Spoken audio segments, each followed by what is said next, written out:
to the Upshot, Multi-World Disc Golf's podcast about the latest in the disc golf world. I'm the editor, Charlie Eisenhood. Joining me is Josh Mansfield. Josh, we are both in unusual locations with unusual backgrounds. Where are you in the world today? So I'm in Bear Lake, which is a lake on the border of Idaho and Utah. It's gorgeous little resort. We're staying in an Airbnb for the week, enjoying a little bit of time off from work. And this doesn't count as work, right? Upshot podcast? No. I'm not up at 5 a.m., so it's not work. If anybody's ever wondering why Josh yawns a lot during the show, it's because we normally record early in the morning, and he is on Mountain Time and I am on Eastern Time, so that is punishing for the Mountain Time Zone folks. So I am in Milwaukee, Wisconsin. The Ultimate Frisbee College Championships are happening here this week. We just had the Division III tournament this past weekend. Division I coming up starting Friday. So, interesting place, Milwaukee. I'm still a little uncertain about it. But who do I need to root for, Charlie? Well, okay. Let me give you a rooting interest. All right, because you can tune in and you can watch the live streams all weekend long.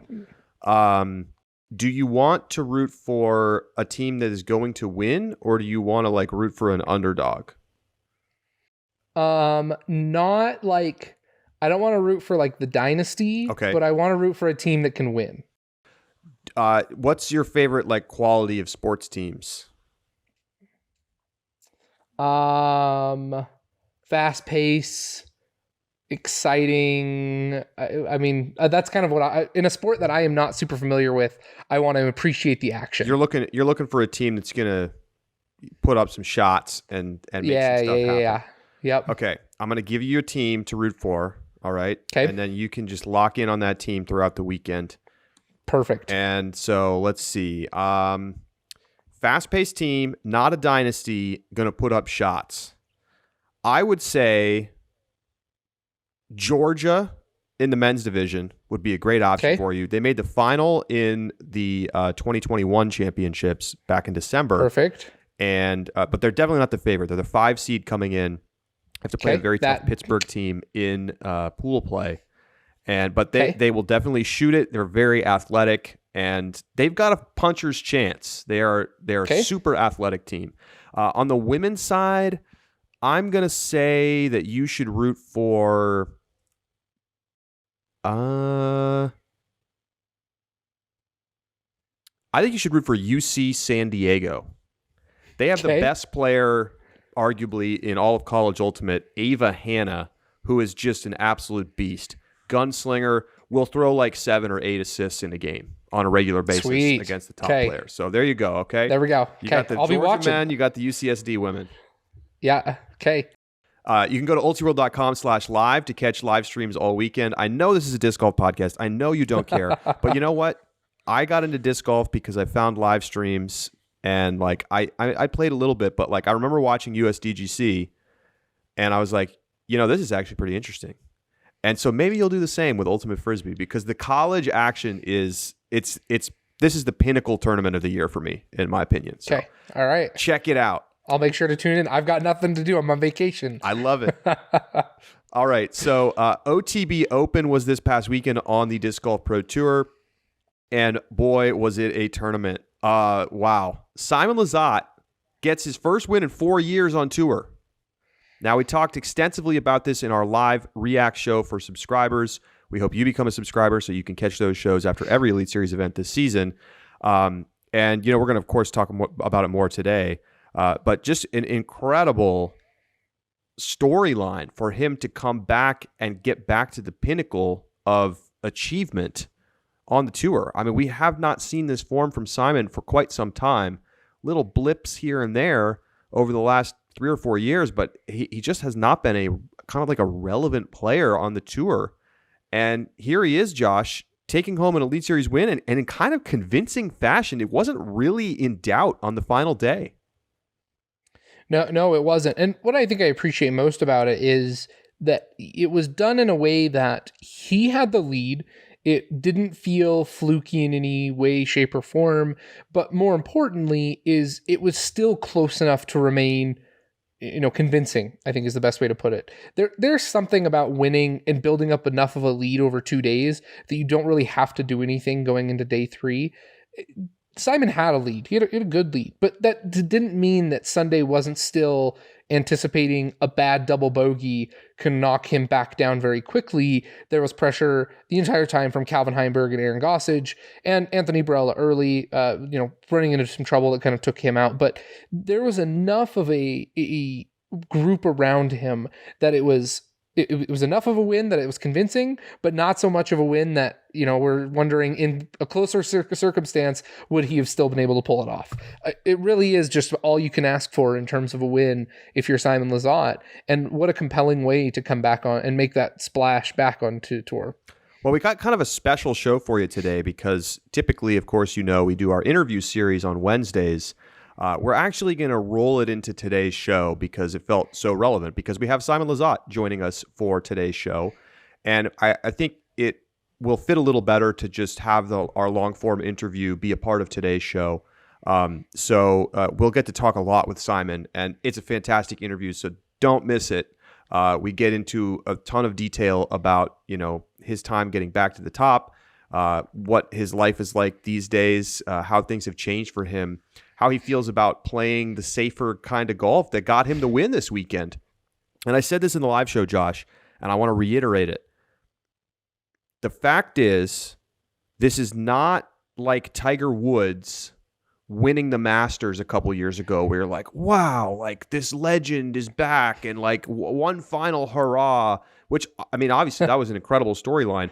The thing is, what we saw from Simon this weekend is totally sustainable golf that can be replicated week in and week out and bring him back onto the lead card on a regular basis. In fact, I would go so far as to say that he is playing smarter, more consistent disc golf right now, like if he keeps doing what he's doing, than he's ever played in his entire career. Like if you look at the tournaments he used to win, it was like really, really long hyzer courses where, he was just like, it was perfectly suited to his style. And OTB, yes, it's long, but it's not like this is a Hyzerfest course. Like, no. It's pretty technical for a long course. Mm-hmm. And I think you have to recognize that what he's doing right now, finishing second in fairway hits at the tournament behind Calvin Heimberg, is the kind of thing that he is capable of doing. Like, I still remember watching the YouTube video of him just shredding Paul Macbeth's home course in Virginia, embarrassing Macbeth at his house, setting a course record that we might not see broken anytime soon, and doing it in a way where you're like, whoa, like this dude has got the chops if he just like keeps it between the lines. And that's what he did this weekend. It was funny when this was happening. My brother-in-law reminded me of there's a video on YouTube of where Paul Macbeth and Simon pick each other's lines. And, love that. Love that video. It's such a good video.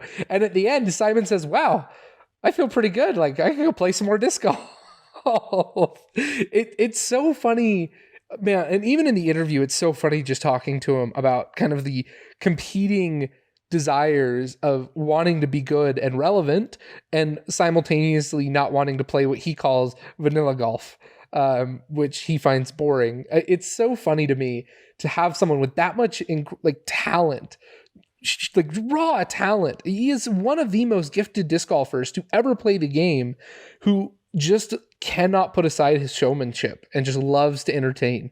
And it's such an interesting dynamic in a person. It's what makes Simon so lovable. But my question for you, Charlie, we talked on the live show, with Calvin's second place, you asked me, does Calvin feel like the favorite for Worlds? And, my answer, and I think what we concluded, was it feels kind of muddy at this point as to whether or not there is a favorite. Ricky's dealing with the knee thing and the Lyme disease. Paul feels off of his game. Eagle's injured. Chris Dickerson's not on tour right now. And so Calvin's kind of the only one that's left of that top five. Given Simon's performance over the past 3 weeks, including at DDO, where Worlds is going to be played, and then OTB Open, and your observations about how sustainable this feels and Simon moving forward. Do you think Simon can and should be included in the conversation for a potential winner at Worlds? 100%. How can you not? It's one thing if he went and got 50 at the DDO. Mm-hmm. But I mean, he was one of the best players of the tournament in the wind. His form is as good as it's been in years. And this is somebody who used to regularly finish in the top 5 and 10 at tournaments. Mm-hmm. The talent is there. The current form is there. In soccer, they talk about, you even see, like, when you click on a soccer team on ESPN.com, it shows you their last 5 games. Win, loss, draw. Because it gives you a sense of, okay, how are they playing right now? Mm-hmm. Simon's got a lot of W's right now in that column. And I think that, he's not going to be the favorite. That would be No. a way overreaction. Yes. But he's definitely a top 10 player in the, if I'm DraftKings and I'm making odds, I don't know why I always give DraftKings free advertising. If I'm a line setter and I'm making odds, he's going to be up there a little below guys like Macbeth and all the usual suspects. Here's a question for you that just came up to my mind. Is Nate Sexton above or below Simon Lizotte in the world's odds? Did Sexton play at DDO? I don't remember. I think he did. I don't think he played especially well. I don't think so. I think that feels right. Played, I think he was outside like top 25 even. Okay, he was 21st at DDO. 21st DDO, 11th at OTB. His best finish now is OTB at 11th. Other than that, DDO was his only top. Oh, so sorry, Texas State's was tied for 25th. And then LVC 37th, Jonesboro 43rd. Yeah, not a great season. You can tell me all you want that you think Sexton's washed up. You can tell me that he's past his prime. You can tell me all that, and then I'm going to tell you that when he comes to Worlds, man's going to ball out. I'm not telling you right now that I'm not saying Sexton is washed. What I will say though is that given the results, I like Simon better than Sexton. I think so too. Yeah, I think so too. I think Sexton's also in that top 10 group when you look at the odds. Probably. I think that's a good place to put him, but I think right now Simon's got better odds on him than Sexton does. Not sure what to do with World's Whisperer Emerson Keith, but we'll keep that under advisement as we prepare for. We're talking like it's next week. I know it's months we're still away. 3 months out. It's so far away. Yeah. So I mean, it was just great to watch Simon play in this weekend. Like, it is fun to watch him play disc golf. It's just absolutely fun to watch him play because he's going to give you some spice, and he's also going to show that he just has this incredible technical ability to just make the smart shots. And you don't always see him execute to that level, and we certainly haven't seen that much over the last couple of years. But when he's dialed in like he was this weekend, there's hardly a player on tour that's more fun to watch play the game.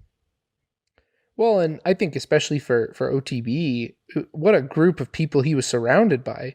I mean, Anthony Barella's on his card with him. We're getting to watch Anthony Barella, who always is an exciting player to watch. Calvin Heimberg, just an incredible player. Someone who Simon in his interview calls annoying how good he is. Aaron Gossage having the great week. Tip of the cap to you, Charlie, for picking Aaron Gossage in your podium. Tip of the cap to you for picking Simon Lizotte. I think I get to claim 10% of credit of Simon's win based on what he says in the interview. So you got to listen. You have to go listen to that interview. This may have been one of my favorite moments since I've been on the Upshot. Yeah, we both had some pretty solid picks this week. I get the bonus because I got Paige. Josh, what were you doing leaving Paige off your podium? I mean, what? I don't know. You just have to be deeply regretting it immediately as the start of the tournament. Oh, absolutely. Yeah, without a doubt. Especially round 2. Like round 1, I was like, okay, like Paige could have a blow up round. Paige has blow up rounds. When you're rooting for Paige to have a blow up round, that's a bad spot to be. You're in a dark place, Josh. You're a degenerate. And then shoots 10 under. And I'm like, okay, I'm gonna go home now. At that point, I was just like, please, Natalie, take away Charlie's bonus for Paige winning. That's so I was rooting hard for Natalie to catch her. But anyway, I digress. The MPO side combined with Simon, just it brings that personality together. It's something that he brings, that he was surrounded by on the card, and I think that the coverage really benefited from it, and as we've said, does benefit from having Simon on it. One thing I talked about in the live show that I heard time and time again on the broadcast was that Simon has the kind of touch with his spin putt and spin approach that he can make pretty conservative bids that have a high possibility of going in. He had the throw-in eagle. He also had one on the water carry. I can't remember which hole. It throws this. I mean, Philo says he's going to throw his mid-range on that real, just high velocity, high spin, and it's going to be a great run, and then it's going to nestle 5 feet behind. And he hits cage. Like, it's just so exciting to watch Simon with those types of and techniques that I think are a little bit more unique to him because of what he values in disc golf. And that's what makes Simon so exciting to watch. And they were tools that really benefited him well in what was just an incredible weekend. I have an incredible stat for you right now, courtesy of Steve T and Statmando. It has been 1,541 days since Simon Lizotte's last Elite Series win at the 2018 Memorial. Okay. That is the longest gap between MPO DGPT Elite wins. The second longest gap is Drew Gibson at 1,000 days between his 2019 Portland Open win and his 2022 LVC win. Think about that. Is third place Nico? I don't know who third place is. Doesn't have third place. I'm not going to go dig for that right now. I'm going to be honest with you. And so in 2017, Simon finished on the podium at 9 of the 13 Elite Series and majors that he played in, but he didn't win any of them. But I mean, that remember, he was a regular top 5 finisher. I mean, and that stat shows you 9 of 13. He was a regular top 3 finisher. That was back in 2017. Since then, he's only podiumed 9 times total at 47 Elite Series Majors events, but in that span, he has 2 wins. So interesting the way that the disc can bounce sometimes. And now I promise I'm not gonna just throw stats at you the whole show, but this is also a good one. Calvin Heimberg now has the most the most podium finishes at Elite Series and Majors with 5 this season. The most in the field. There are 4 other players that have multiple podium finishes. One of them is Simon Lizotte after DDO in this one. We got Wysocki. We've got Macbeth. Can you name the 5th player to have multiple podium finishes this season? Is it Gannon Burr? I like the guess. It is not Gannon Burr. It is Aaron Gossage. No way. Where else did he take top 5? Because remember, Gannon Burr, top 3. Sorry. Gannon Burr won the Silver Series event, so that's not included in this category. That's right. I thought he had one more like third place finish. He's been good. He's been very good. He's been 5th a couple times, but only the second place podium. Only finish the second place. LVC. Okay. But yes, it's Aaron Gossage, if you can believe it, because Aaron Gossage finished 3rd at DDO and now 3rd at OTB. You cannot sleep on this man. Can't sleep on him. That's so crazy. And what's cool? What's so cool is like we've had just rotating players through that I feel like could pop up again at any point in the season. Aaron Gossage, Alden Harris, Joel Freeman, Gannon Burr. I mean, that just makes disc golf so exciting when you have your top 5 guys who are routinely finishing, high up there. Yep. Well, and Simon now has to be included in the list of rotating guys appearing up on tour and near the top. But when you have your consistent finishers, your Rickies, Calvins, Pauls, who are finishing right next to these 5 guys, and it's creating different and unique battles every single week, it is just as compelling disc golf, in my opinion, as the same guys competing and battling week in, week out, if not more compelling, because some of these players are actually, like, it's not just a case of them showing up on lead card and then getting knocked back down. They are showing up, competing, and performing even after they make it to lead card, and that just makes for compelling and exciting disc golf. So I think all of those guys have to keep their names in your mind when you're moving into tournaments like Worlds and USDGC as potential guys who can just pop up in a way that feels out of nowhere, but have had just incredible seasons relative to their expectations. Sure. I feel like I want a mix of both. I want weekends where something really surprising happens and a surprise player gets the win. And then I also want weekends where it's Paige versus Ricky versus Calvin versus Eagle on the lead card, all within 2 strokes. But if you do that every week, it's a little dull.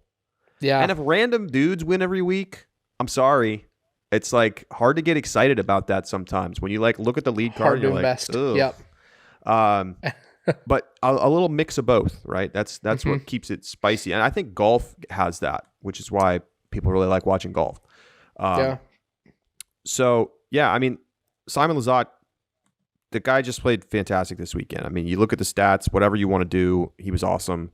Led the tournament in circle 1 regulation. Second fairway hits, I mentioned that. Clean sheet in round 2. Incredible front 9, 7 under, but then only got 1 birdie in the back, but, managed his way through it. And look, I mean, it's just, I can't say it enough. I think we might have Simon Lizotte back as an elite player on this tour for the foreseeable future. I mean, obviously, knock on wood. I don't want to see the guy get hurt again. Yep. But this goes to show you how important it is to have players healthy, because when he's not healthy, he's not right, and he can't really perform at his best. And obviously, we're seeing the same thing right now with Eagle, potentially to some extent with Paul. Ricky's dealing with the knee thing. Like it sucks. It takes those players out of being their best selves. And so I'm so excited to see Simon playing well, back relevant again on tour for the first time in what feels like a long time.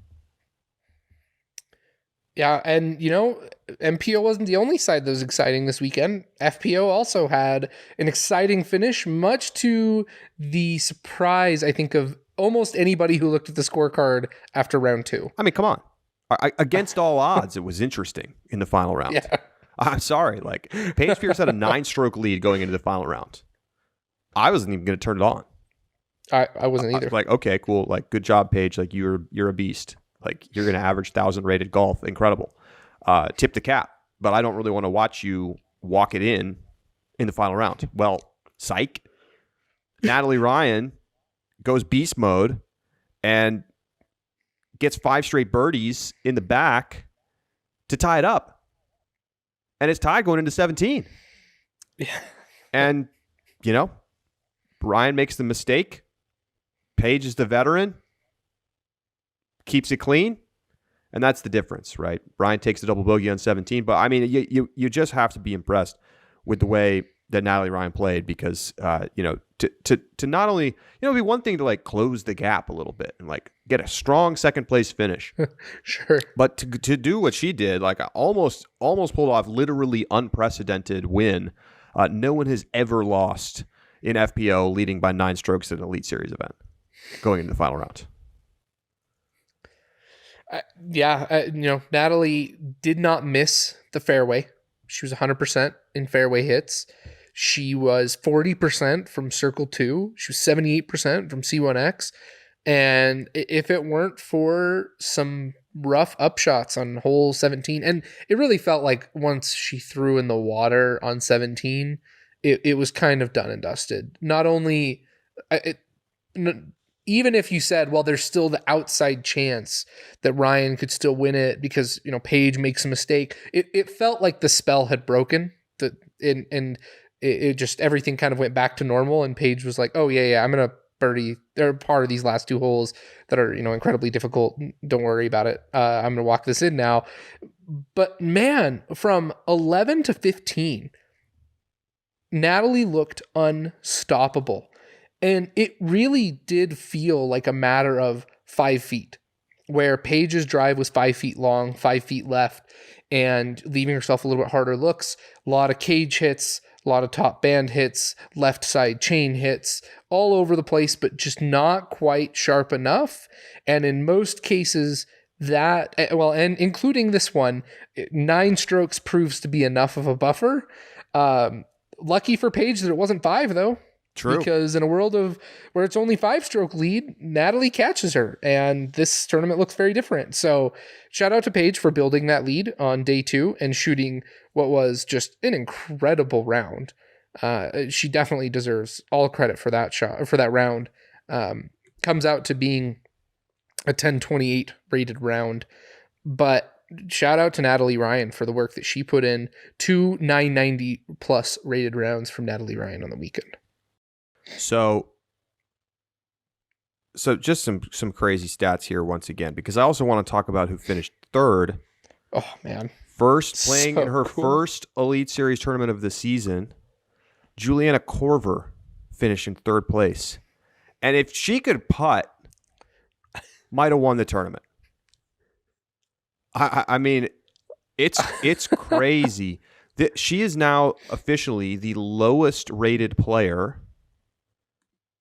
to podium at a DGPT Elite event in either MPO or FPO. I said lowest rated. That's not what I meant. That doesn't even make any sense. Everyone's wondering what I'm saying. The lowest PDGA number. Oh, okay. She's number 7438. That is the lowest PDGA number to ever podium at an Elite Series DGPT event. Now, notably also, she's the reigning Rookie of the Year. Never gonna let that one go. But look at the stats for Korver this weekend. Oh my gosh, they were so good. Okay, so I'm pulling it up. First in fairway hits, first in parked percentage. Okay, just let me say that again. Juliana Korver, who was At the OTB winning Open. tournaments 20 years ago at OTB Open. Right. Okay, this is not. You know, I'm trying to Masters come up Cup. Sure, we're not a De La. Yeah. First in parked percentage, first in Circle 1 in regulation, second in Circle 2 in regulation. Okay, incredible. Ends up finishing second strokes gained tee to green. Couldn't putt. 43% from Circle 1. Final round, 0% from C1X and 11% from C2. It's not good, folks. But I mean, that's long been an Achilles heel for Korver. Sure. But it's just so awesome to have her back on tour, of course, but then to play like this, sick. Juliana Korver feels like, I mean, I know putting is her Achilles heel. I really feel though, like Evelina's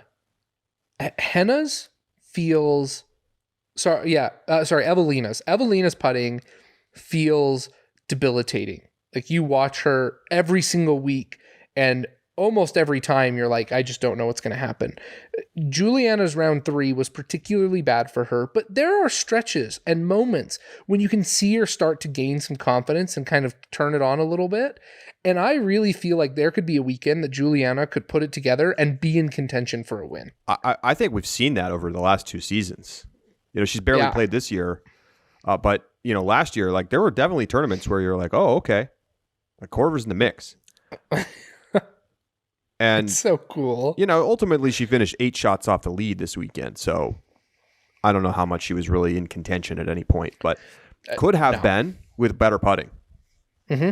And I think it's like you said, if you hit the good weekend, you get the putter going and you're just feeling confident, it's totally possible. Mm-hmm. Fascinating event. And of course, it was also the last event before to qualify for the Match Play Championships. And there was some big movement in who was in and who is out. We're going to talk about it next. Don't go anywhere.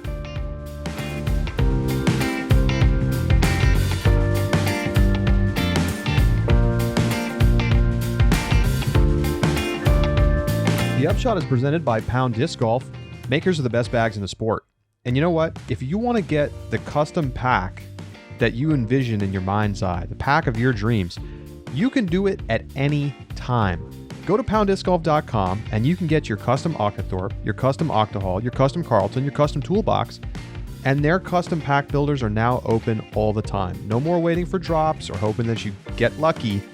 You can just go build your pack. You can tinker with it for a while before you hit the order button, but you can check it all out on their website and you can just design it exactly how you want, from the zippers to the main flap to the bottom of the pack, exactly what you envision. pounddiscgolf.com.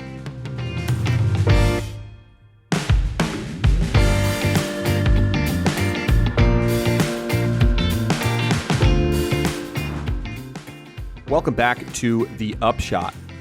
So this was the final event, the OTB Open, for qualifying for the Match Play Championships. You had to be top 16 at this point in the season in order to get an invitation or win a tournament, win an Elite Series DGPT tournament. So ultimately, all of the Elite Series winners were also inside the top 16, so nothing really to see there. But there were some movements at the bubble, Josh. We talked about it last week. And there was, in fact, I would say there was more movement than I even expected. But that's what happens when you have some players near the bubble not playing particularly well, and some players who maybe were so far outside the bubble that we didn't even talk about them playing well enough to leapfrog a number of players and get in. So let's break it down. Josh, who is out in MPO that was in before OTB? So over in MPO, we have 3 players who dropped out. A couple of them who, for the most part, I don't feel like these are terribly surprising. None of these players have been playing particularly well. I think one is surprising just in name consideration alone. But Luke Humphreys is number 1 out. He took 53rd at OTB, getting only 1 point. This drops him all the way down to 20th. That one, I feel like we kind of expected and talked about. Thomas Gilbert, also out. 49th place, good for 1.5 points. Dropped him down to 21st, also out. Thomas Gilbert hasn't been playing particularly well lately. Not a big surprise to me that he drops out. Third and finally, Kyle Klein drops out. Wow. Taking 19th place at OTB, 29.75 points, dropping him all the way down to 19th. Kyle Klein has not been playing particularly well lately. It's something that we've talked about. It's been a concern of ours. And, 19th place is kind of about where he is finished. He is now 19th place on the Pro Tour standings, about where he's finishing on his best weekends. And given that that's the case, it's not particularly surprising to me that Kyle Klein's out. But to see someone of his caliber from last season drop out and not even make, the top 16 halfway through the first third or so of the season is shocking. And it was too bad that he wasn't able to pull it together this weekend to scrounge enough points in order to jump in. I really feel like there could have been a possibility. I mean, he only missed out by 9 points. So it's not like he was way out of it. No, but I mean, look, at the end of the day, Kyle Klein hasn't finished in the top 10 at an Elite Series event this year. Do you deserve to be in the top 16? I don't think that he's been at that level this year. No. And I think there's a couple surprising names inside the top 16. We're going to talk about some of those right now, but I don't disagree with what you just said. I mean, Kyle Klein's last 4 events on, starting with Champions Cup, 27th, 25th, 13th, 19th. You don't get a lot of points if you're not finishing inside the top 10, top 5 on the Pro Tour. And so the points start to decay pretty quickly. And that's what happened to Kyle Klein. He just couldn't pick up enough points this weekend to stay in the mix. So we have players who played well this weekend. What a surprise. Simon Lizotte bounces all the way up into 12th place with his 100-point win at OTB. No surprise there. He was going to get in either way by winning. Yep. Aaron Gossage gets in. He's now in 13th place. He finished 3rd at OTB. That was worth 75 points. So he jumps up and qualifies and feels right. His form lately, he deserves to be in the Match Play Championship. Looking forward to seeing him out there. And I think this is the more surprising name. Mason Ford sneaks in. He gets into at 15th place. Chris Clemens was in 16th. He had been in previously, but Mason Ford made the jump. He finished 11th, got 44 points. And so that's the difference. Basically, you could argue that Mason Ford took Kyle Klein's spot by finishing 8 spots better than him this weekend. And so there you go. Now, of course, you have some players who could still get in with if players decline their spot. Chris Dickerson seems like a very likely candidate to say, I'm not going to make the trip to Colorado for this tournament. Yep. You know, I think the players see this kind of as a bonus event. It's kind of a fun thing. But like, if you're not already out on tour, it's kind of a hassle to go to Denver and then have to drive up into the mountains. It's going to be a sweet tournament to watch. I'm excited as a fan, but I think I would expect Chris Dickerson to give up his spot, and that will benefit Ezra Aderhold, who, had he finished one stroke better at OTB, would have gotten 16th and would have qualified. But he did not. He finished 11th tied for 11th instead of tied for 9th, and that was enough to keep him just outside by about 5 points behind Chris Clemens. Yeah, Chris Clemens and Emerson Keith, I think, are the two names that are the most surprising to me, who are, besides the three that we mentioned who got in on this weekend. They both qualify 14th and 16th place for Emerson and Chris, respectively. But like you said, Chris 5 points ahead of Ezra. Corey Ellis is 1 point farther off than that. You got Kyle Klein, who's 4 points behind Corey Ellis. So you've got a couple players who, like you mentioned, a couple of dropouts, and you'll find yourself jumping in pretty quick. Ezra being, I think, the most likely to get in. After that, it's kind of a crapshoot of whether or not you're going to get the chance. But really, great play at the OTB Open this weekend is what made the difference. You win on a lull of not a ton of Elite Series events for a while, and our standings became kind of fixed. And then all of a sudden, you stick another Elite Series back in, and there you go. You get the jump. So congratulations to all those who made the top 16. Here's an interesting note. Of the players in the top 16, all of them have a top 10 finish on tour, except Mason Ford. Mason Ford, take away the 70th place at the Belton Silver Series, so who even cares? Okay. If you look at his Elite Series finishes, 15th, 20th, 14th, 13th, 21st, 11th. Middle of the pack player. That's unfair. Above average player. Typically not competing for victories. Obviously, tip of the cap, Music City Open last year. But he is accumulating enough points by finishing in that 10 to 20 range regularly that he is inside the top 15 in the Pro Tour standings. I think that's an interesting note, because everybody else accumulated a lot of their points because of, especially down at the bottom end of that top 16 by, finishing top 3 once or twice and then getting, 75 points. So cool to see Mason Ford get in with that kind of more level play at a good, if not great level. Yeah, and that I think that is the unique way to do it, but good for Mason. I think, there was a lot of shakeup at MPO. We kind of expected that. There were a lot of players near the bubble who could have gotten in. I actually think FPO had some of the more exciting and shocking results. Because remember, when we went into this tournament, we said that there was really only one spot up for contention, and that was Rebecca Cox's spot, who was not playing. Because remember, prior to OTB, you have Emily Beach, Alexis Montahanu, both 10th and 11th, and then Maria Oliva, Lisa Fakis, Haley King, Holland Handley. Lisa Fakis was far enough ahead in points and just plays well enough that she wasn't going to drop out. And the rest of those players have pretty decent distance, which we felt would be a big advantage at OTB. Sure. So we expected Rebecca Cox, who was not playing, her slot to be up for contention between 3 players: Jessica Weiss, Kona Panis, Jennifer Allen. That did prove to be true. Rebecca Cox is out, and Jennifer Allen, with her 7th place finish, good for 55 points, jumps her into 16th place. Yep. The shocking part here is that we also had Haley King get bumped out. Wow. Natalie Ryan, her 2nd place 85 point jump with Haley King's 23rd place finish is enough for her to push Haley King out, dropping Haley King into 17th place. She will not be playing in the Match Play Championship unless someone drops from that tournament. It seems like there's a pretty good chance that could happen, but you just look at this. Haley King, of course, the big thing that's holding Haley King back, just to be clear, is that she didn't play for like 2 months. And so when you miss a bunch of early events, now by the end of the season, a lot of that's going to get wiped away because you keep your top True. 8 of 12 DGPT scores. So that's going to normalize later on. But for now, of course, it hurts her. But, at the end of the day, she just didn't play very well this weekend. She finished 23rd. She got 27 points for that. She finished 2 points behind Jennifer Allen and about 6 points behind Natalie Ryan. So Natalie Ryan gets in with the second place finish and, at least for now, bumps Haley King completely out of the tournament.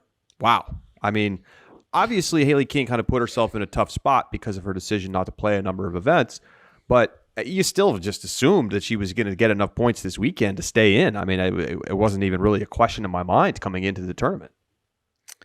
A 23rd finish, you have to go, in terms of the standings, you have to go all the way. And granted, a lot of these players didn't play, right? So like Macy Vela-Diaz, Evelina, Henna, they didn't play. But you have to go down to Deanne Carey, who took 26, who was in the 26th place in the Disc Golf Pro Tour standings, to find someone who finished worse than Haley King this weekend in relative standings on the Disc Golf Pro Tour. Haley King went out of bounds 49 times at OTB Open. What? That was 47th. Okay, I actually need to know, how many players were even at this tournament? Was she last? Like, it definitely seems possible that she could have been FPO, last. there were 47. Now, hang on a second. I might be looking at the wrong. I might be looking at her total 2022 DGPT stats. That felt so crazy. There was no way that was true. Okay. No, okay. I'm sorry. Take it back. I take it back. I was wrong. She's 47th on tour in OB. That's her total OBs this season. Got it. Also not good, but not nearly as bad as... Especially because that was an insane number. Like, I should have recognized it immediately. She went OB 8 times this weekend, which is 25th. Okay. So still not great, but like... Here's the funny thing. She's 47th, you said, on tour this season? In OB rate, yeah. In OB rate? She's played half as much as everybody else. Like, well, but it's rate. It is rate. It's not rate. an actual OB strokes. Yes. Okay. You said an OB strokes number, so I was thinking it was based on number of times OB. Cut all those stats out. Haley King throws OB a lot. It is a believable amount, and it was enough to knock her down at OTB Open and drop her down to 23rd. That's the summary of what we're bringing to you here. All right, so let's move on from that disastrous little moment, and let's talk about the purse watch. I actually also have a correction to make. I have to take a mulligan. I want to do it now before I forget. Somebody had sent in, when we listened to Simon Lizotte's little clip from DDO talking about his thoughts on the course, I sort of offhandedly mentioned that he, seemed like he was just like not having a great time and had just come off the course. Not so. That was recorded during the middle of the round. I think the emailer said after hole 6. So I take it back. I take the mulligan there. Simon is always so truthful, as you will hear in the interview coming up, that it's not even really relevant when he said it, because he's going to give you his unfiltered thoughts, regardless of how he's feeling. So, and to your credit, Charlie, I don't think we were very dismissive of Simon's critique. In fact, I think we agreed with him. So, despite the offhanded comment, I think we still gave a lot of validity to Simon's thoughts on that video. We'll ask him more about that in our upcoming interview. So, purse watch, OTB Open. Good numbers, and we knew they would be because we talked to the Shawns about it on our show last week. $80,000 purse. That is the largest purse on the Disc Golf Pro Tour this season, trailing only Champions Cup, the major. $44,000 in added cash, and $9,000 to the MPO winner. Unsurprisingly, that's the biggest number outside of Champions Cup. $5,500 to the FPO winner. That's the biggest number since Champions Cup, and the biggest number on the Pro Tour this season. Josh, I think the biggest note here is the change from last year. I will tell you what the change from last year was. Sorry. I was trying to set you up, and then we just stared at each other. He thought my internet froze. I really did. the percent change from a year ago is 35.4%. Wow, Charlie, that's a big number. We're going off the rails. That's the largest change for any tournament this year. So we're seeing not only the biggest payout, but the biggest increase as a percentage of last year's payout. It seems like a big win for the OTB Open. Yeah, it really is. And I mean, the OTB Open, it really was designed around trying, the spectator experience and trying to continue to usher in the professionalism of disc golf events and bring that to a really exciting level. And money is the way. Money is the way to do that. By having the biggest payouts of the year, that's going to be the biggest factor and one of the biggest factors in consideration when players look back. The big note here is that the Shawns even said that their goal is not to be the highest paying tournament of the year. They know Ledgestone is probably going to be it in terms of regular Elite Series events, well, Disc Golf Pro Tour events, excuse me, not including the championship. And that's not a title that they're searching for, but it does not mean you get to shirk your responsibility, and that if you want to be taken seriously and continue to have the tournament held and continue to be an important staple of tour, that you have to bring a lot of money. And they still delivered. They are, in terms of the early tournament, I don't expect Portland to win out. We've seen a pretty consistent trend up with most of these tournaments in terms of percent increase, overall payouts. I don't expect Portland to beat out OTB. I don't expect the Preserve to beat out OTB. I think just given the nature and kind of the style of this event, I think we've kind of hit a peak and that we'll go back down for a little bit until we start hitting Ledgestone and some of those later tour stops. But I mean, that number, incredible job. Props, tip of the cap to the Shawns. And to running what I thought from the bits and pieces you can see was an incredible spectator event. We do have some mail. We'll talk more about that later this week. So don't worry, we will be hitting on that. But props to OTB for really delivering the whole package. We are going to talk some mailbag on Thursday. So make sure you get your questions in. Upshot@ultiworld.com. If you're a subscriber, hit us up in the Discord. We have some great mail already about OTB that we will get to. Worth noting, this still is in the line of a lot of other tournaments from so far this season. The lowest payout for a DGPT event has been $67,798. That's Waco. This is the highest at $80,000. This will not hold up as the highest paying tournament, not even close. No. But it's still, to see the purse go up, more than a third from last year is impressive. DDO was previously the highest DGPT at $77,951, so just a little bit more than DDO. All right, so that's going to bring us to our interview with Simon Lizotte. And again, normally we do this Wednesday, but we thought we would just put it into this show because it's very topical, and I think you'll enjoy it as a part of the conversation we've had today. So without further ado, let's get to this interview with Simon Lizotte after his win at the OTB Open, and I think you're going to enjoy this one. Let us know your feedback on the show anytime. Give us a review wherever you listen to your podcasts. And, of course, you can always email us, upshot@ultiworld.com. We're going to sign off for this segment. He's Josh Mansfield. I'm Charlie Eisenhood. Simon Lizotte coming up next.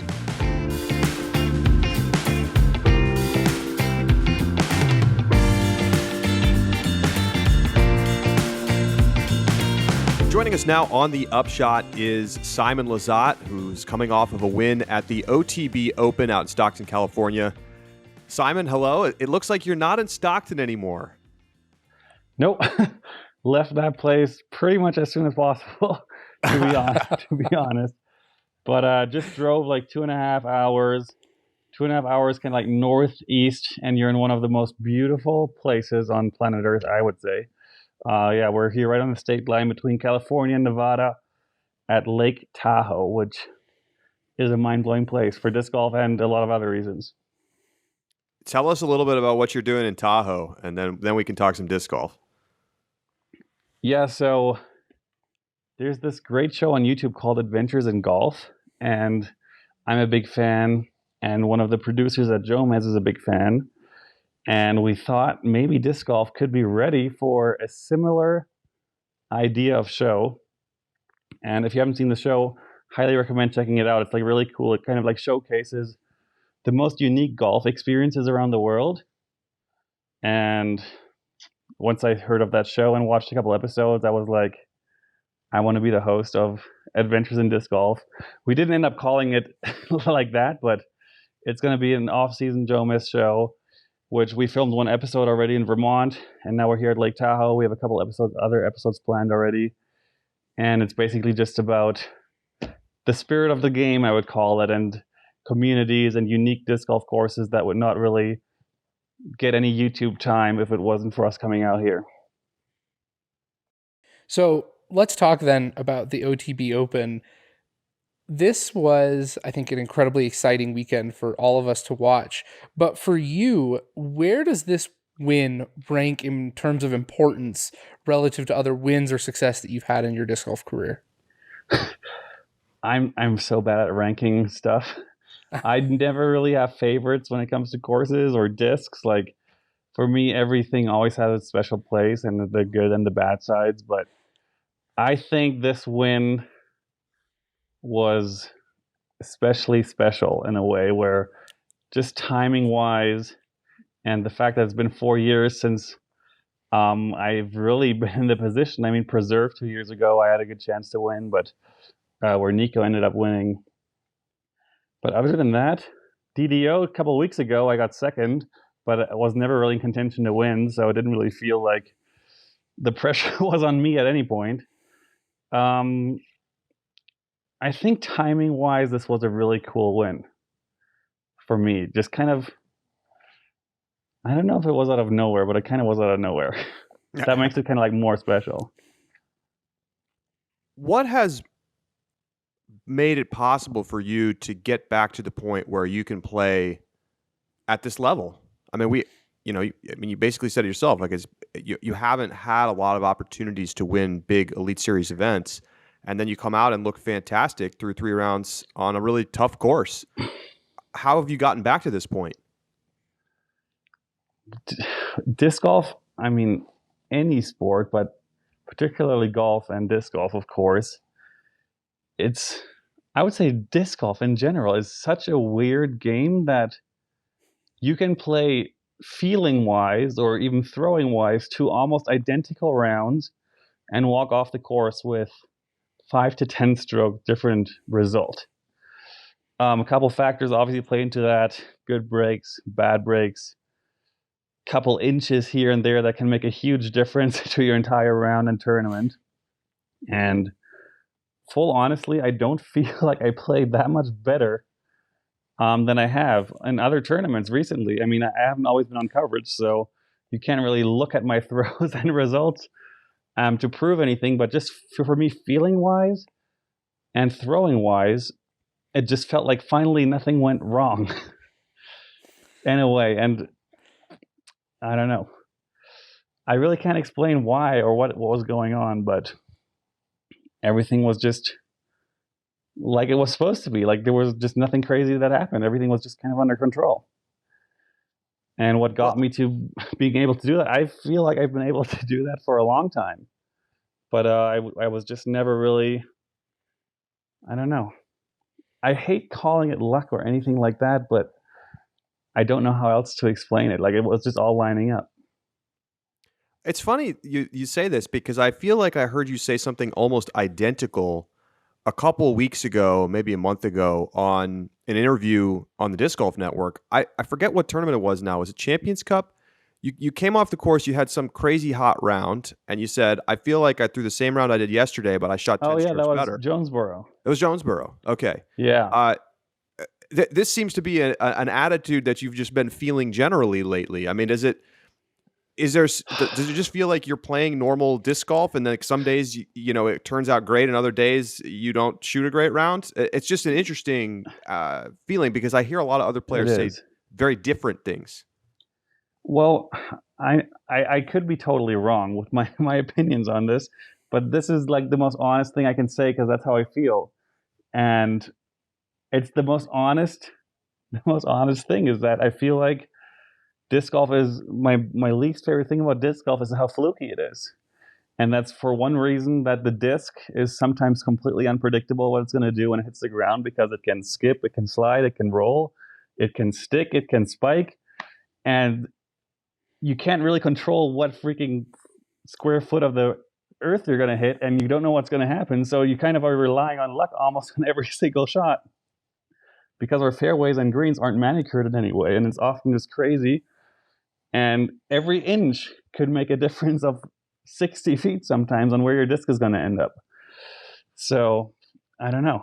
Also, the wind, we've been playing in crazy winds this season, almost every single tournament. And sometimes you get a good gust, sometimes the wind stops for you, sometimes it blows straight in your face.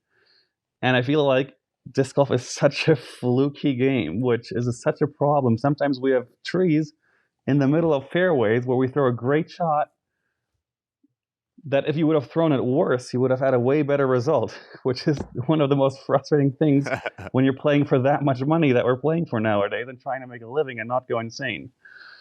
So I honestly feel like sometimes I throw the disc worse and get a better result. And yeah, that's definitely my biggest problem with disc golf. And in Stockton, the course was a very fair course. If you threw a true shot, you mostly got a true result. There wasn't OB everywhere, which always helps my game because I tend to find pretty much every OB that presents itself to me. And I just felt like things were going my way. Like the wind gusts were going my way. When my disc got like a weird wind bounce, it like ducked under branches at the right time. I threw one in from like 250 feet out of nowhere because the wind just picked it up. And that was a total missed shot. And unexplainable, like really just unexplainable. I've been feeling great for a while. I mean, obviously my injury has been lingering and I can't really throw full power shots, but the Jonesboro experience was really crazy when I shot 1 under and the next day I shot like a 13 or something or 14. I don't remember, but the rounds didn't feel much different. I just got luckier in a sense. So I've heard on interviews or on YouTube shows you say and talk about your injury, and more particularly the kind of lines that you're limited to. Prior to your injury, you were known for the exciting showcase lines, the Simon lines, as you know, became very colloquial, and now you are more limited in your choice and selection, both in disc and line, given your injury. And I've heard you say things akin to, and I guess let me just get this straight. Do you miss throwing the Simon lines? Of course, that was for me always the most fun in disc golf. Was you got to know that you definitely know that I've been playing disc golf ever since I can remember. Like I was 2 years old throwing discs in the backyard already. So playing, I'm going to just call it vanilla disc golf, where you throw the shots that's required, stay in the fairway. The boring disc golf is really boring to me because I've seen it all so many times. I've played so many rounds. I've thrown millions of shots. And the most important thing in life, in my opinion, is to have fun and be happy. So you got to do what is fun for you and makes you happy. And for me, that was showing off and playing disc golf a different style. Okay, so you miss throwing the Simon lines, but your vanilla disc golf has paid off dividends in terms of your performance recently. You have coming off second place at DDO and now at Win. You have other top 10 finishes this season. I mean, it has been a really successful season for you by a lot of metrics. Does that make up for it? Does it, how do you feel about the fact that you know that the vanilla disc golf is not what you want to be playing, but it's correlating to more success for you? Well, success is a term that is not determined by winning tournaments, in my opinion. But I see what you're saying, and hold on. And what I did do this off season, let me just add real quick that I am sick of playing bad. Like missing putts, playing bad rounds is one of the most frustrating parts of my life. So I got so sick of not being in the top 10 anymore, and all the podcasts were like never really talking about me anymore. And I wanted to change that. And when I play, because still every first round of a tournament, I get stuck on a featured card and I get to play with Ricky, Paul, and Eagle, or Chris, or Calvin, whoever. And I always notice the biggest difference in our games is those guys don't freaking miss a putt. Like obviously they're all amazing throwers, but I can keep up with their accuracy and especially their distance, of course, and creativity. And The only difference was that I am so inconsistent from circle's edge. Like this 25 to 35 footers, I was just like 50%, if that, probably even worse than that. And those guys literally, it sometimes felt like never missed those kind of putts, which are the big money makers. Inside 25 feet, I never had a problem. I was always really good at those. But just beyond that point where it's like the kind of the must makes, but also kind of the bonus putts, that's where I was falling behind. And I chose to finally in this off season grab a stack of putters and do like 20 to 30 minutes of putting a day, which doesn't sound like a crazy amount, but in 20, 30 minutes, you can throw like 300, 400 putts if you have enough putters laying around. And I did that every night for weeks and weeks and weeks this off season. And I feel way more comfortable around the basket now. And I've been making, especially in Stockton this last weekend, I think I had one spit out and maybe one or two circle miss putts, maybe just one.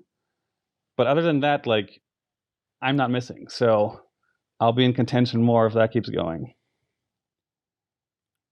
If you don't, I mean, traditionally when we talk about sports, we talk about success as a measure of who wins, who loses. You know, in golf, maybe you talk about top 10 finishes or average finish or something like that. How do you define success? Oh, I wish I had like a stock answer for that. So let me try to come up with something like on the spot right now. But in general, success is to be healthy and happy. I mean, that's obviously a very broad answer, but it's fundamentally as true as anything can get. And if success can be different from person to person, if success for you is that you win all the tournaments and make all the money that you can possibly make and work as hard at your craft as possible, then that's success for you. When it's for me is going out there and making people smile and having the best time I can possibly have and trying to make disc golf just look entertaining without really being too hard on myself on where I'm finishing in the tournaments. And still being healthy and happy at the same time. That's also success. The biggest success is to be happy and make everyone around you happy, I would say.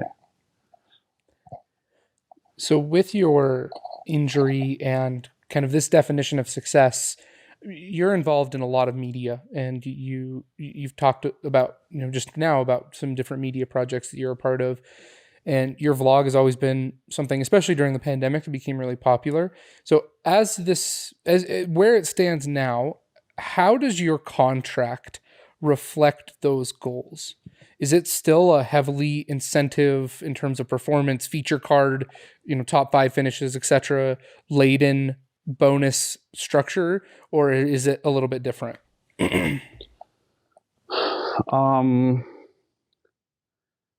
That's a tough question. My contract is probably not like anyone else's contract out there. Our performance bonuses at tournaments are extremely top heavy. So if we win a big event, we get rewarded pretty nicely. But if we finish second or worse, it's almost nothing. So our bonuses are very top heavy. So winning a tournament is really awesome. And basically a top 10 doesn't really matter. At least in our bonus structure like that, which I understand the philosophy behind that. Some companies do it different, but Discmania is all about the win is what we can promote, and everything else is like do better, basically.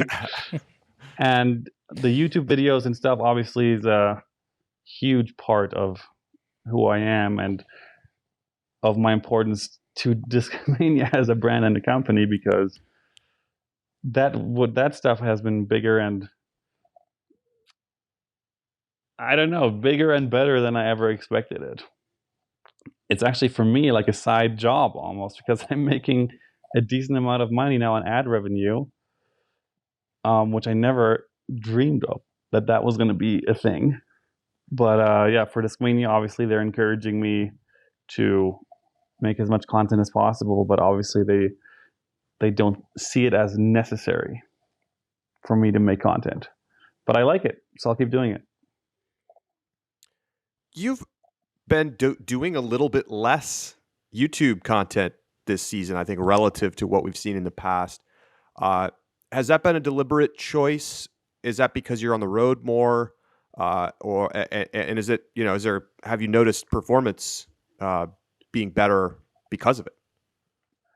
Yeah, so I did a pretty long vlog for the Champions Cup, first major of the year, and I had a caddy. Shout out to Jeff Brick, who was I gave him my phone before the round, so he was filming some shots. So after the round, I could do like pretty cool, like in-depth round analysis and just talking about how I was feeling and what were the good and bad parts of my rounds. And that video did really well. I got a lot of great feedback for that. So I thought, well, I finished in 30th at that tournament, so that wasn't the greatest part, but I of course wanted to keep going with that because people loved it, and for me it was kind of fun to do, even though it was a lot of work splicing that all together. It was like a 30-minute video at the end of that. And in Jonesboro, I had the practice vlog going, and I was vlogging round one. And round one, I played so poorly that I got so frustrated with myself that I decided to stop vlogging that tournament. And the next day, I shot this 1093 rated round and finished in sixth that tournament. And then at DDO, I decided to not vlog at all and finished in second. Stockton, I didn't vlog at all. I won. And the theory that doing all this side stuff and being worried about creating content during a tournament week, I'm starting to think that it definitely has an effect on me and probably everyone who does it on their performance during the week and their play on the course, because it's just another thing to worry about, and it's not a small thing to worry about, because if you're shooting a vlog, I mean, practice rounds are okay. I guess if you're on camera, you're not really practicing. Like, it's always different when you play on camera or not on camera. So what you get when you're doing a practice round vlog is never going to be, I think, as helpful to your game as if you just practice for yourself or with a friend, completely off camera and off social media. And I think I'm starting to realize that has been, for me, kind of, I had to see what's more beneficial to me. If I make the practice round vlogs, build my brand, build my fan base, make money making those videos, or if I try being like the best disc golfer I can be and finish in the top 10 instead of in the top 20.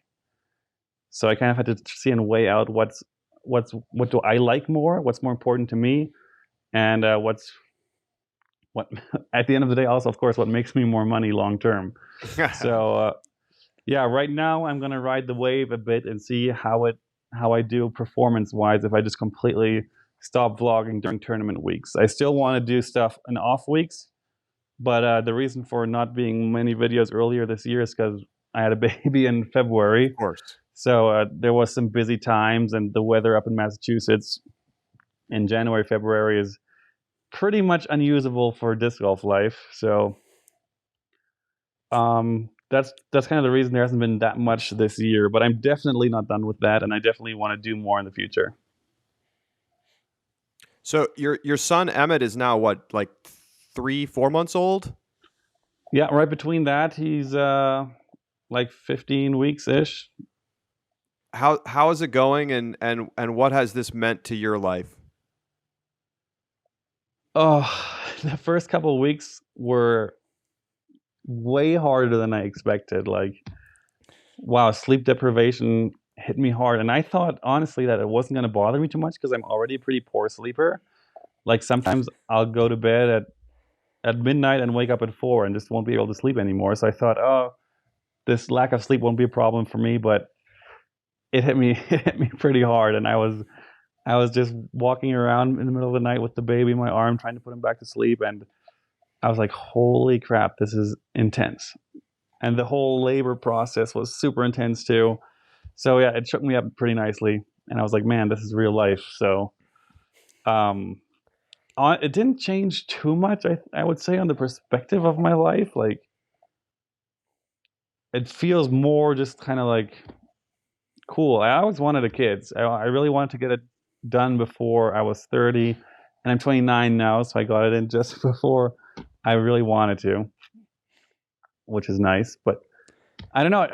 I don't know. I feel bad saying it like that, but because everyone always talks about how life-changing it is, but for me, it wasn't really like that crazy. I'm really looking forward to him being able to walk and talk, and I think that's going to be the time where I'm going to really start enjoying it. Because right now, it just feels like it's a chore that never stops. Right. It's like a helpless dog that like you have to do everything for it. That's what yeah, we have 4 cats at home, and I didn't want to say it, but now that you mentioned the dog, I was like, it was getting like another cat that just constantly needs something, and you can never leave it alone.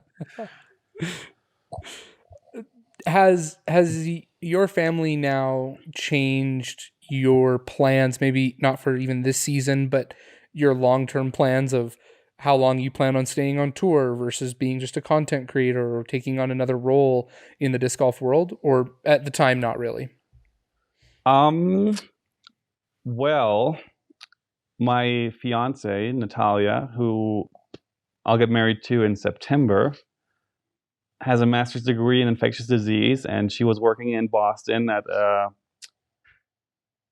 what is it called? Oh my god, like a biotech lab. Basically, were doing drug development. So she had a great job, was making solid money. Like that's a hot market there in Boston, and she quit and is now a stay-at-home mom, at least for the next couple of years, I think. And that was also the only part that was kind of holding me in Massachusetts was her job. Her mom lives there too, which we still have to figure out how that's all going to work. But I want to get out of there. So that's probably going to be the biggest change to having the baby is that Natalia was able to quit her job. And with the disc golf boom, I'm able to support our family for now, hopefully for the rest of our lives, but we'll see. And we want to move somewhere warmer where I can be more productive in the off season, kind of, because I don't know how many more times I can do a Massachusetts winter because it is long and cold and brutal, and disc golf is just, I don't know. It's doable, but it's just not my style. Like I'm kind of a nice weather golfer, I would call myself. So, but other than that, no. I'm on a full-time tour. I'm a full-time working dad, and Natalia's playing the stay-at-home mom role, which is probably much tougher than what I'm doing. I actually wanted to ask you about the touring schedule because in some ways, the last couple of years for you have been disrupted in various ways. Obviously, we had the pandemic in 2020. You were kind of on and off tour with the injury, and you haven't necessarily, well, at least when I look through your schedule, I'm like, I wonder if it was difficult for Simon to find a rhythm with his game because he wasn't playing week in, week out like a normal touring schedule. So you've been on tour now pretty for the last 6 weeks, 8 weeks. Has that been beneficial to be able to just play more tournaments more regularly? Yeah, 100%. You know, at the end of the day, of course, there's a physical aspect to the game of disc golf, but once you have the basics down, once you stop thinking about what you're doing, which is when you know you've practiced enough that you stop thinking, the ultimate goal in any sport, I think, is to shut off your brain and just let your body do. Is that disc golf is a mental game. And it's so hard to be mentally tough and make the right decision at the right time in big tournaments under pressure with cameras in your face when you don't do it all the time. Like it, I mean, obviously anyone that pops off on a lead card that is not usually on a lead card is always kind of expected to struggle for exactly that reason because they don't have the experience or the practice playing with that kind of pressure. And I've obviously been there many times years ago, but unfortunately playing on cards like that with that pressure with galleries and stuff is not like riding a bike. You don't just stay very good at it. It's something you need so much practice in, and you need kind of be consistently there to become really good at it. And in the last 4 years, because of injuries and other stuff, I haven't been there consistently. So I've been talking to UC a lot, and I really think that my best years as a disc golf professional are still ahead. I don't really know why, but I kind of feel that way. We've taken the opportunity to talk to a lot of pros about a lot of different subjects about on the pro tour, and we've used your clip even when we talk about courses, for example, and course design. We've talked to pros about scheduling. We've talked about spectator experience. So rather than picking any of those individual topics, I guess I'll just ask you broadly, if you could make one change to the Disc Golf Pro Tour right now, whether that be scheduling, courses, spectators, you name it, do you know what that change would be? Yes. Very easy. We need to stop playing in places that we can't fly to. This was the third tournament in a row I couldn't get a direct flight from Boston to, and that I had to drive over an hour to get to the course from whatever airport I was able to go to. Miserable. Like, I guess that, most of the Pro Tour is in vans, so they don't care about where the airports are. But Boston is such a massive airport and flies basically anywhere. But the fact that I could fly faster to Germany than to most of these courses we play on the Pro Tour is a big problem. And it's not only that there's not a lot of people around that area, it's also that fans can't really fly there conveniently. The hotel situation is often disastrous. And I feel like the Disc Golf Pro Tour's future has to be in bigger cities. There's awesome courses in bigger cities. Like Austin, Texas has great courses. Chicago has awesome courses. There's just so many big cities that have great courses that the Pro Tour like never touches. And I know why, but I think that has to change for disc golf to grow and be better. You know, Josh just referenced a clip that we played on the show last week of you talking about how there needs to be logic to the course. You need to be able to understand it as a spectator when you watch someone play the hole. Do you feel like the OTB Open at Swenson Park accomplished that goal? It's kind of an unusual golf course layout. Honestly, my feeling when I played that course was that I liked last year's layout better. I don't know if the viewing experience was better or worse, because it's hard to judge a course that you know on how it looks to someone that hasn't been there, because obviously you've been there, so you can't really know what it feels like to not really know what's going on. But feeling-wise, this course was almost good. Like, I didn't really like the front nine, even though I ended up shooting very good front nines every round. But I felt like the front nine was kind of like you just throw a big shot towards trees and hope for the best, and then try to throw an upshot and get as close as possible and make a putt. The back nine was awesome. Like, the back nine was a really cool, very much not ball golf, disc golf. It was very well put together and very technical, and a lot of things could go wrong on the back nine, which my scorecard also showed. But yeah, I think they did overall a decent job. I think it was a pretty cool course. I would change the first 7 holes, but other than that, I thought it was pretty good. Do you feel that temporary courses like the OTB Open can be used to accomplish the goal of getting the Disc Golf Pro Tour into bigger cities? Or do you feel like we need to find permanent stops on whether that be privately owned disc golf courses that are created for the intention of the Pro Tour, or just courses that have already exist in big cities that are well established? I would probably prefer permanent courses and actual disc golf courses over set-up courses. I just think it looks kind of a bit crappy when we go to baskets that aren't permanently in the ground. It kind of looks just like set up and not official. But if that's what it takes to get us into the big cities, then I'm in. I don't really care. But the main problem is that I still think that disc golf hasn't found out what a good disc golf course is. Like, the reason ball golf is such a good game is because they have basically handicaps however good their shot was. If they hit a great shot, they're in the fairway, no handicap. If there was a bit off, they're in the rough, slight handicap. If they're way off, they're either OB or in the trees, huge handicap. If they throw a bad upshot, hit a bad upshot, they're in a bunker, which is a pretty big handicap. But they can always still scramble. And in disc golf, on a lot of the courses we play, the scramble stat almost doesn't exist because we get so punished for a bad shot where we go instantly OB. Some of the drop zones are ridiculous that we have to go to and make it impossible to scramble a par. And we need to find the equivalent for disc golf for fairway, rough, and bunkers because we don't have that. But that's the game of golf, and that's what makes golf such a good game.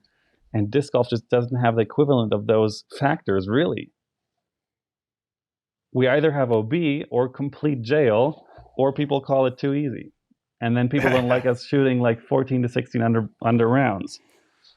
I think the scoring in disc golf should be much better than in golf. I think we're trying too hard to mimic a scorecard of a golf round, where a great round is like 4 to 6 under par.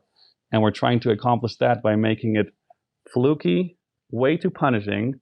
And I just don't think that that's what disc golf has to be. I think, of course, we share a name with golf or disc golf, where we play a similar game. But I don't think the scoring has to be like that. And I don't know if the problem of seeing someone at the end of the tournament being 40 under par is that big of a deal. Maybe it is. For me, it's not. But maybe for new people that watch this sport, they think that we're just playing way too easy courses, and maybe it is a big deal. But I don't know. I just think it's some of the courses we play are just way too punishing, and scrambling is not even really allowed on some of the courses, which I think is a huge part of golf and like the greatest part of golf. Is there a way to create, let's call it rough in disc golf? Is that a feasible thing? And like, what would that be? Exactly. That's the point. We need some genius that makes it happen, or money.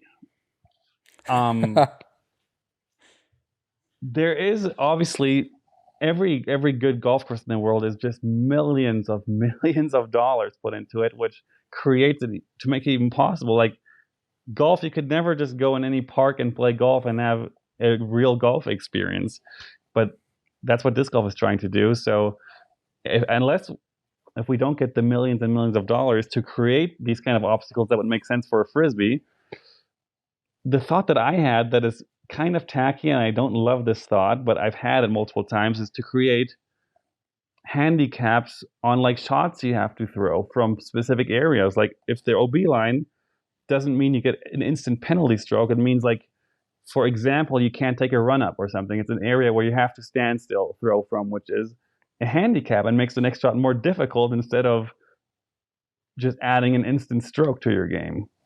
And other areas could be like a forced forehand throw, or it could be literally anything along those lines is what I was thinking could be maybe worth a try.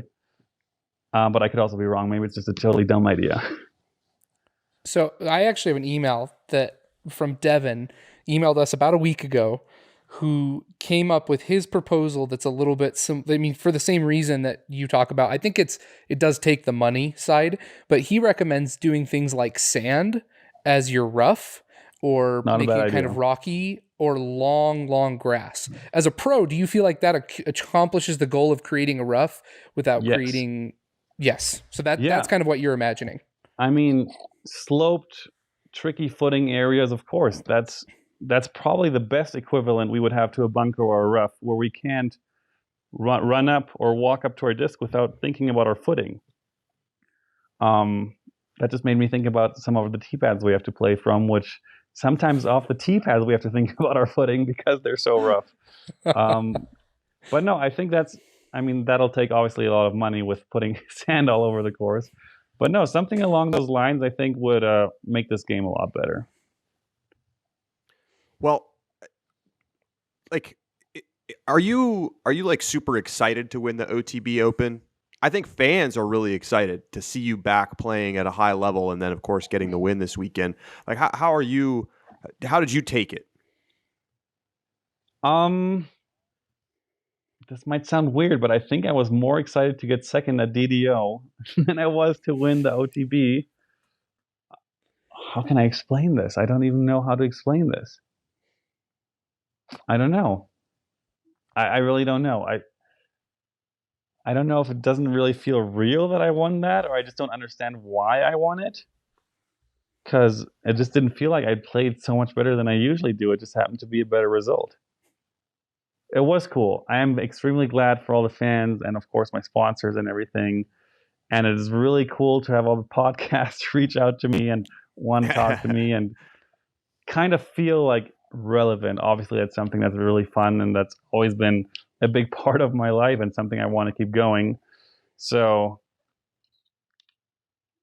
I guess it was pretty cool. I think the timing was good for it, and I felt a lot of love after the tournament. The amount of messages, like I'm still not halfway through after 2 days.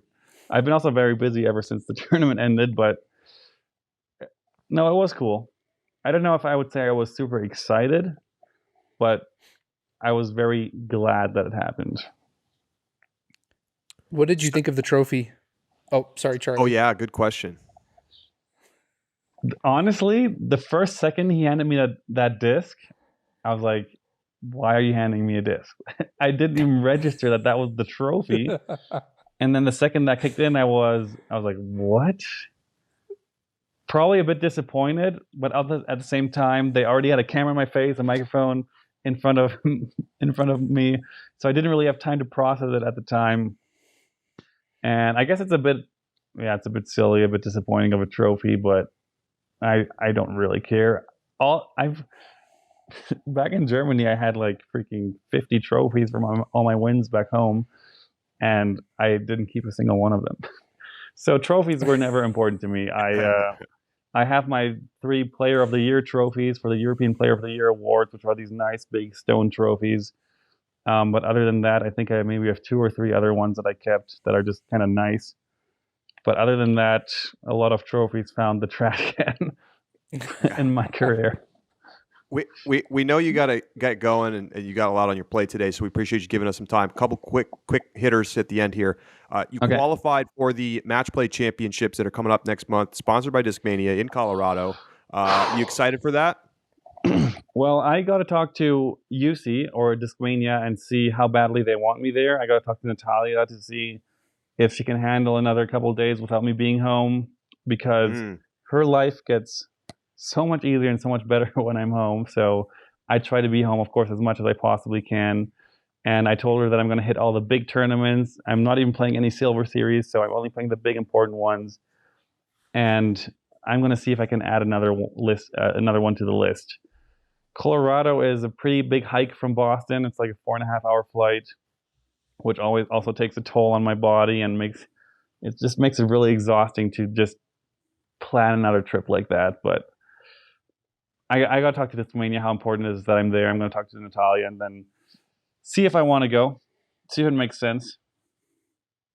Unfortunately, it's not in Denver. It's in Bailey. It's like an hour and 20 minutes from Denver Airport. I'm not surprised. I'm not surprised. Okay, so then one other quick thing here. European players are back on tour this season.